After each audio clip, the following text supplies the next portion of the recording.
Morning everybody, or good afternoon shall I say, 9th of June.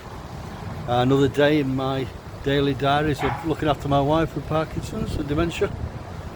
I'm just sat on the Cleaver's front here. I've had to try and get some shelter, just because of the wind. It's really wind. You won't have been able to hear me if I'd have stood up front. I walked on the front with doing this video, so I've had my walk anyway. Certainly blowing some fresh air through my gills. Nearly blew me over, you know, me being such a slight, slender chap. No, it's windy though, yeah. So anyway, I dropped Angie off this morning.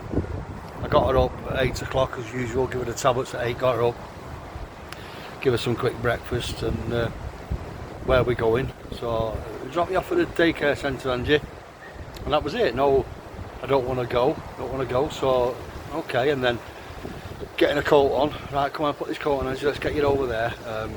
Where are we going? So daycare centre.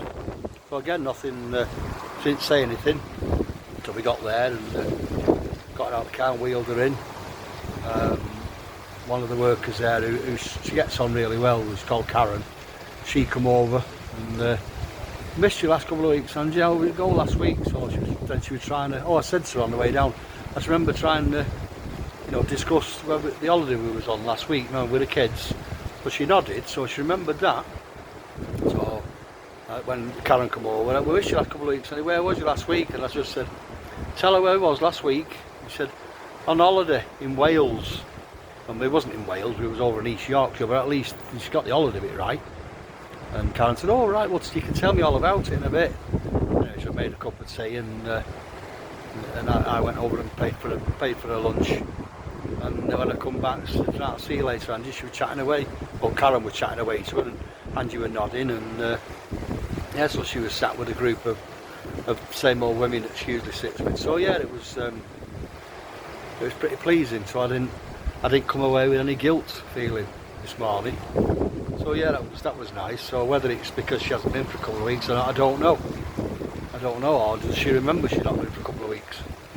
Anyway, but it was good. So I got a bit done in the gym. Again, not been for maybe two weeks since I've been. So I felt it. I knew I'd not been for a couple of weeks. Yeah, bloody murder. Yeah, look at what, got my coffee, my cappuccino, and just having a big long walk.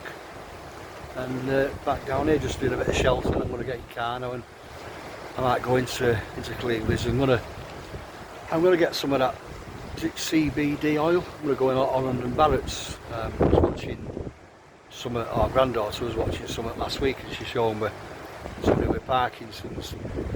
Put it under his tongue. There's a couple of drops under his tongue, and he had that dyskinesia where he can't stop moving, and you know, full of anxiety. So, and within sort of 10 minutes, it quietened him right down. So I'm going to go in Holland Barracks and get some of that, and see if I can get her to take it on her tongue. If not, because she's always been anti-drugs of any sort, and she'll automatically think it's a drug, a cannabis drug, and you know, well, I'm surmising that she might not do now. I might just say it's a new medication and you've got to take a couple of drops of these under your tongue. So we'll see how that goes on. Anything's worth a try. Yeah. But while I was in the gym, here's one thing for you. When I was in the gym, of course, early doors, it's sort of people, you know, my age, and you get a couple of youngers in, but it's usually sort of 50 pluses people that are in. And there was a couple coming, a youngish couple, probably early 30s, I would imagine. I don't know if there was a couple, but they're coming together. She pushed him in a wheelchair. He had both his legs strapped together, and straight over on, you know, getting the free weights, and he's doing his arm exercise. And I thought, cracking, good on you, lad, good on you. I thought there's, you know, determination there, just because his legs aren't working. Get on with looking after the rest of your body, you know, because you look after your body and it helps your mind. This is what Angie never did.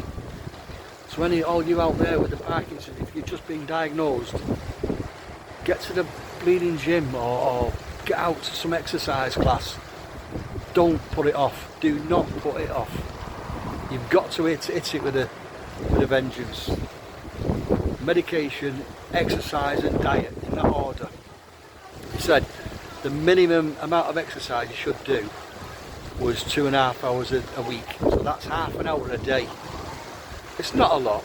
You don't have to go physically and go burning calories and sweating and all, but you've got to physically do at minimum, he said, a minimum of half an hour per day. And that's not hard. You can fit that in while you're watching TV.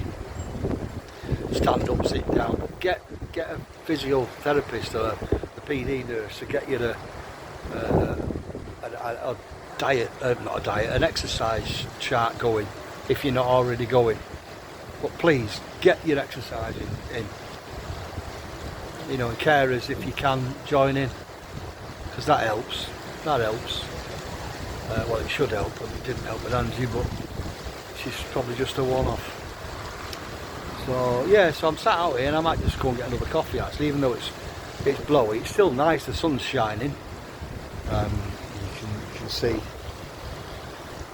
out there. I'm just sheltered behind these things, and then I'm gonna get I might get another coffee and then go into Welland and Balance, like I said, and have a walk and get myself some lunch. I've got a couple of phone calls to make. I've got to chase the doctors up for these memory tablets that she's been put on. Got to chase the memory clinic, shall I say, because they haven't sent over to the doctors that it's now on a repeat prescription. It's murder. They're supposed to have done that when we first got. Well, we've only got a week's worth left. Spoke to the doctor this morning, ordered some of the other stuff, and I said, "And can I?" She said, "Oh no, we've not had the repeat prescription on that yet." So you're chasing her all the time. It's, you know, you're constant. It's on your mind, and it's shit that you don't need. You've got enough shit to put up with.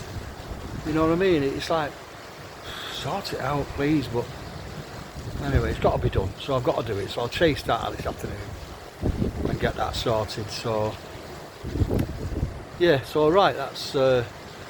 I'm going to get off now, and I'll do another one tomorrow. So again, please like, follow me, share it, forward them, do whatever else that needs to do to get this out there and get as many people watching these and just getting to understand what it's all about. You know, not just the Parkinson's side and the dementia, but from a carer's side.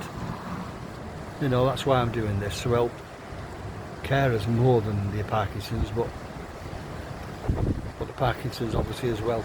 So yeah, okay, so that's me done. So I'll do another one tomorrow. So you take care now. Bye.